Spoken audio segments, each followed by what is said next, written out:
from before. Let us just look at what we've seen so far. We saw an automation server, a highly modular functional building, and naturally running on a server platform. Client-wise, of course, someone needs to operate and manage this platform, and therefore we have that functionality in a browser or a mobile app. That's what we saw later on. If we complement the picture with what we have already today, the programming system, we have a similar picture. The CODESYS programming system is a highly modular collection of features and components, the so-called automation platform, as you might know. When I summed up server functionalities for you, I briefly brushed upon continuous integration, and I would like to dwell there for a moment. Some of you might know what continuous integration is. Those that do, please bear with me. I want to sum it up for those that don't. So if you commit program today that is not rolled out immediately to all devices, but there is a step-by-step process interlaced. First of all, the software must be built on a computer in a reproducible manner. A boot application must be done. Then there is static analysis. You check the code to see whether there was state-of-the-art programming or whether there was a mistake that can be seen statically by a machine. Next, you can measure the speed, have the system run on a test system with a profiler, and then you can see if you're as fast as before or even faster, then it's okay. But if you are slower, and that is critical, you know that before roll out. And the fourth element of continuous integration is unit testing. So, if all went well, you don't only have control software, but also various test cases, so you can check whether what we used to work is still working. Only after all that workload of tests has been conducted satisfactorily, the software can be rolled out to many clients. This is not universally done like that, but high teachings of software development prescribe that.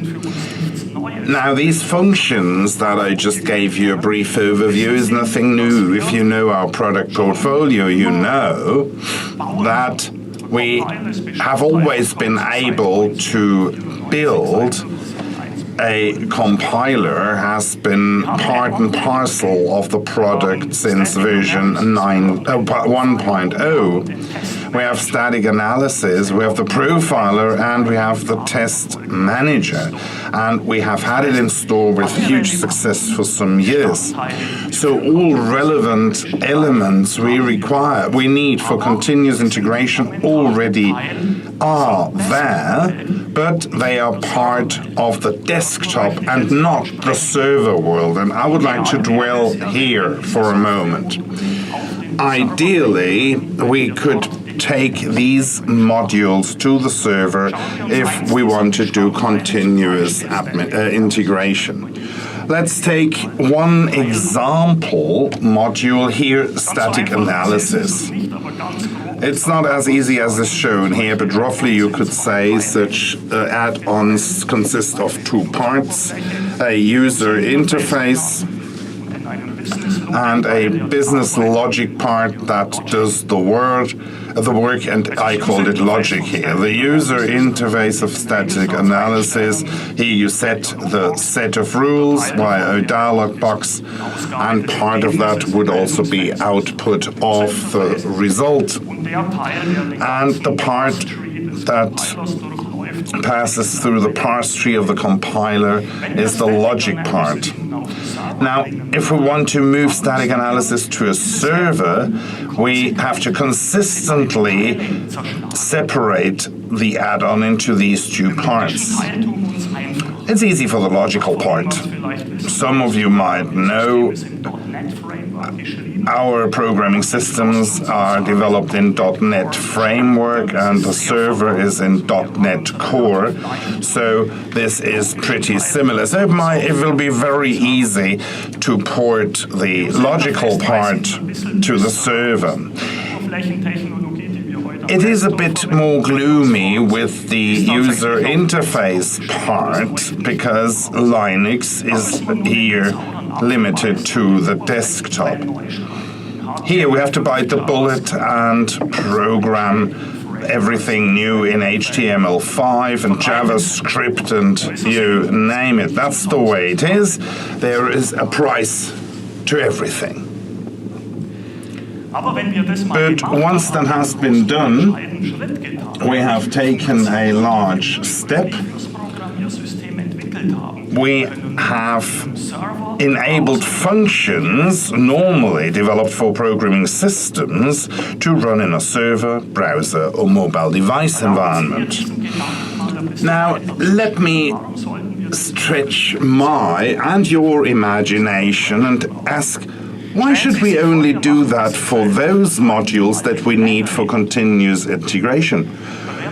Just imagine we'll do that for, say, the ladder editor, or we would be in a position to be able to program ladder in the browser, and therefore we could separate all the components to logic and user interface and use it on all platforms. Why would we want to do that? If you want to program today, you need a performant Windows computer.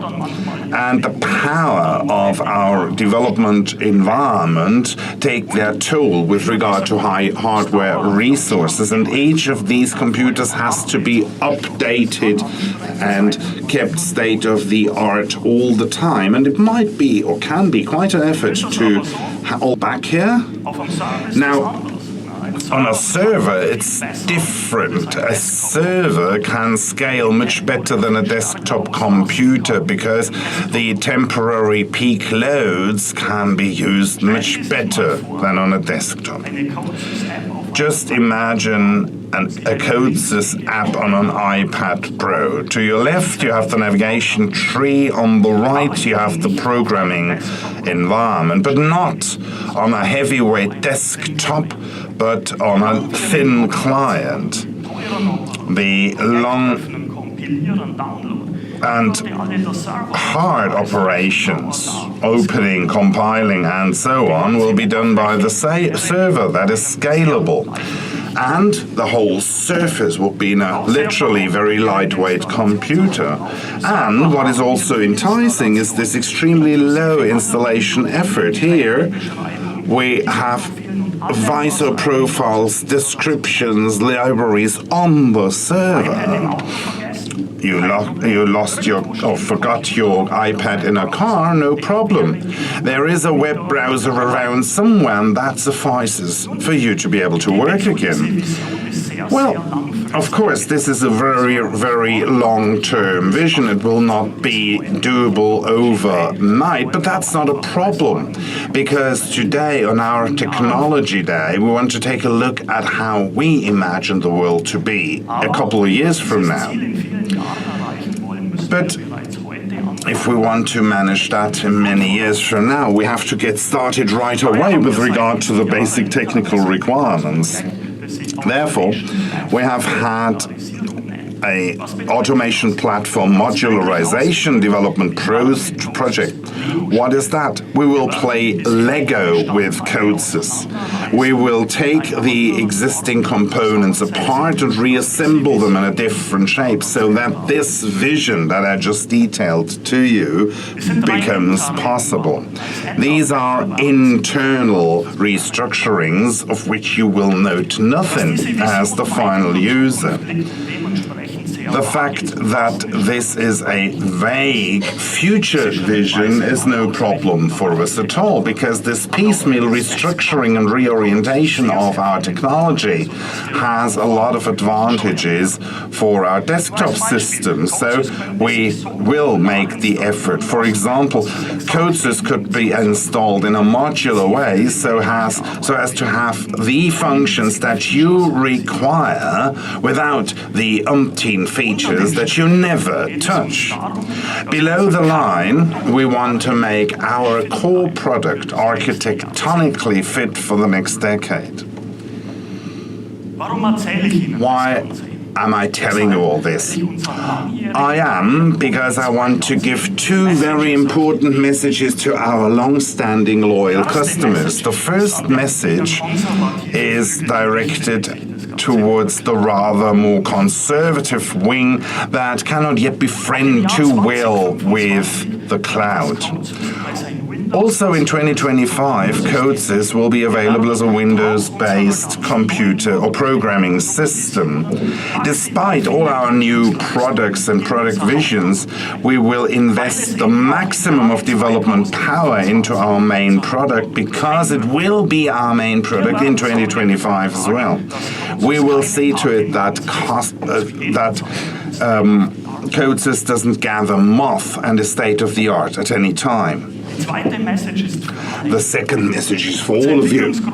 Our basic development principle is geared to maintaining existing and tried things and lift them to new levels. Those of you who are a long-standing customer may still remember the move from V2 to V3 and the birth pain, the labor pain thus entailed. This is something we will definitely not do again. Compatibility is one of our core requirements with regard to our products. And in a cloud environment, a CODESYS project will continue to be a CODESYS project, and a device description will continue to be a device description. CODESYS is well enough conceived and designed so as to have a future without us having to look for alternatives. And for that, we have to and we may play Lego. That was it from me. I will now change tack, sit back, relax, and listen to what my colleagues have to tell you. Thanks ever so much for your kind attention.